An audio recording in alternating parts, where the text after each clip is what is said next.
Welcome back to the table. Join me as we explore the vastness of the oceans, the deep blue seas, if you will, of conflict and strife. We're going to do a solo game of Sails of Glory. That's right. I figured, I finally have had a chance to get back to you all and film a video, and that's what we want to do. Now, to do the Sails of Glory solo, I have an assistant I'm going to share with you. But first, we're going to talk about the two combatants. We're going to have the HMS Defence. So that's going to be on the board. We're also then going to have the French, I don't know how you say it in French, but Aquilon, I don't know. Sorry for my bad French, I don't speak French. I don't speak German or Italian, so all of those things I'll get wrong at some point. So if you can easily and phonetically sound it out for me in chat, that'd be cool. I'll read the comments and learn how to say it. Alright, now if you're not familiar with Sails of Glory, very easy game. It is along the lines of like Wings of Glory or X-Wing, where you're going to have these maneuver cards to move the ships around. And what I'm doing for this is using a solo assistant that I found on the internet. I mentioned this in one of the last videos I did. See if I can pull it up here. Let's load it. And what I'll do is, for the first couple of turns, I will load the assistant, put in the information, and kind of show you how this generates what we're doing as far as moving the opponent ship, the AI, and then I'll make decisions for me. Now, I'll keep track of... This is the British ship, so I'll be using this side over here, the defense. So we've got the defense card, I've got the different ammo loaded up. So I'll be tracking the different shots and things. We're going to preload one of them, which is missing. I've put it somewhere. So we're going to load regular shot. Yeah, how did I lose his shot? I've got the double shot, but I lost his regular shot. Oh no. And he's going to start, I'm going to say at battle sail. Well, that might change in a minute here. Let me put these other... I'll have to go. I lost one of his cannonballs. I don't know what happened, but I'll have to find his cannonball. But in order for me to decide what exactly the setup will be, I've decided to do it all randomly. So over there will be the French player, and I got the cards ready to go, and I'll make sure he's loaded up with some cannonballs, and we'll be all set. But where am I going to put people? Well, first, here's what I thought I would do. I'm going to randomly decide where the ships start and what orientation they're facing. Then I'm going to randomly determine what the wind direction is and what the wind strength is. Then the starting ships can make decisions from that. So first things first, let's place the AI ship. Now to do that, I have in my head imaginarily divided the board into 8 sections. And I'm going to start with, this is from where I'm standing, the upper left hand corner, that's number 1. And I have 8 locations, so like on a clock, right? 1, 2 in the middle, 3 in that corner, 4 on the side. So the cardinal points are the even numbers and the corners are the odd. And I have an 8-sided die that will tell me what section they're in, and then the ship will deploy within short range on the stick, and then I will roll to see which direction the ship is facing. Hopefully it's not facing off the board, but I will change the facing if it needs to be. Alright, so for the British ship, they're going to be in section 3. So they're going to be in that corner, opposite of his board, and then I'm going to roll what direction he's facing. Facing direction 7, which would be this way, because 8 is right here, so 7. So it's going to look something like this. Okay. Yep, within short distance of that edge. There you go. HMS Defence and its crew has sauntered onto the board from wherever they were coming from. And lo and behold, there's a, well, you can't see it. And lo and behold, there's a French person, which is, I rolled a 3. Well, I tell you what, they're not going to come in the same spot. Let's do better. Okay, 5. So the French goes 1, 2, 3, 4, 5. This corner of the board. Interesting. What direction are they facing? 4. 1, 2, 3, 4. Well, that, turn the camera. That's not going to work. So, okay, the random placement and direction didn't quite work out the way I wanted. So I'm going to face them this way, opposite. So they're in this corner.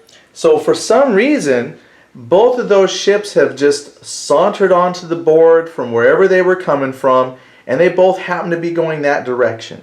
But how are they going to get to where they're going? Let's determine the wind direction and wind strength. So currently, I've decided to make that far edge of the board that way north. So here's north. Can you see it? No, I'll wing it way out here. I'll tell you what, let's swing the camera down to this thing. So north is that way. Compass direction for wind is 5. So again, the corners 1, 2, 3, 4, 5. Wind is actually blowing to the southeast. So that will put the starting, now the way you tell how this is hitting the ship is you're going to put the wind indicator, this thing, blowing in the direction of the wind and point it towards the main mast of the ship. So let's bring the camera over. Here's your action cam. Yeah, should I edit it better? Yeah, but it's a one-man show. Trust me, with this quarantine and everything, a lot of this stuff is going to be a one-man show, more so than usual. Alright, so that is facing southeast towards the main mast. That will put it in the orange. Nope. Yep. So I'll put them beating into the wind. And then that will probably make, we're walking. Alright, British. What does that put you at? That will put you, yep, beating into the wind as well. They're closer to running with the green, but they're both beating into the wind. Alright, so let's look at the board. The setup. Can we fit everybody? Yeah, that probably doesn't make a whole lot of sense. Most games, the ships are opposite each other and they drive to the center. So I'd say let's give them some kind of objective. However, the program I'm using doesn't really care about objectives. The idea is to sink the opponent's ship. So based on this board layout, they're going to have to figure out how to sink each other. That should be interesting. Now I did add in a couple of islands. Now with the solo little card thing, I'm not sure how it will react to having islands in the way, but we're going to do our best to see if I can get the solo system to navigate around the islands. So to be fair, these islands are not what came with the base set. So these are much larger than what comes with the base game.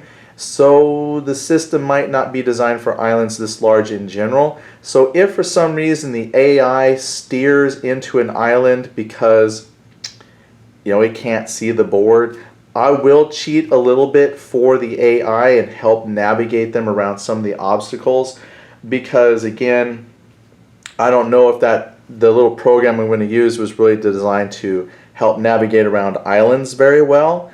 But we're going to do our best because I want it to be kind of a fair fight.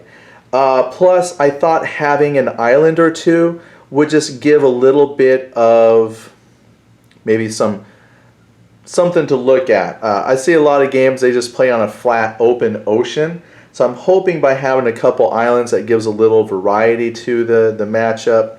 So we'll see how it goes. Oh, I didn't roll for wind strength. I did forget about that.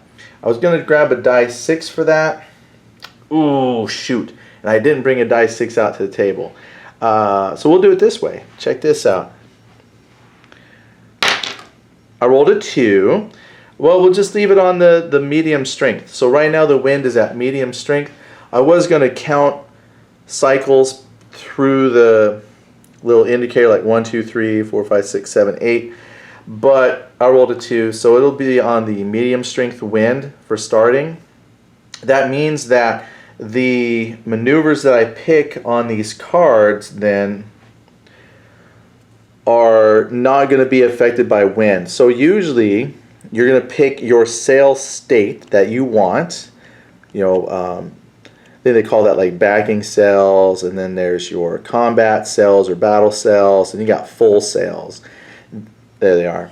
And then depending on your wind, if you have weak wind, you reduce your sails by 1. So the sail would be full, but you use the combat chart because there's not much wind blowing. If you have high winds blowing and you're going at full sails, then you could take damage to your ship because it's very high winds, and it could blowing against all your rigging. It could be bad. So right now we're at medium winds. That's good. Now we will be using the rules for potential change in weather. So there is a chance that during the game either the wind direction will change or the wind speed will change, and we'll check for those at the beginning of every turn. So this first turn the wind is set in its direction and its speed, and both ships are coming very close to traveling into the wind. So we'll see how it goes. I don't know exactly when I'll get the first match out because things at work are work, and dealing with a world pandemic makes it tough sometimes to get a lot of gaming time into myself. But I'm going to film what I can because this is also how I try to relax at the end of the day. So I'll see what gaming I can get in, and hopefully we'll have a video or two, more often than what I've been able to do, because I'm really excited to show this to you. It's fun. I've done the solo system on the computer. I have the game set up on Tabletop Simulator. It's got an Sails of Glory. So I've been able to, through the computer, play some Sails of Glory. I'm just excited to get it to the physical tabletop and kind of share in the fun. You know what? That was a whole lot of talking and you had nothing to look at. So sorry. There's some ships. There's my hand. And I will see you all later. All right? Take care.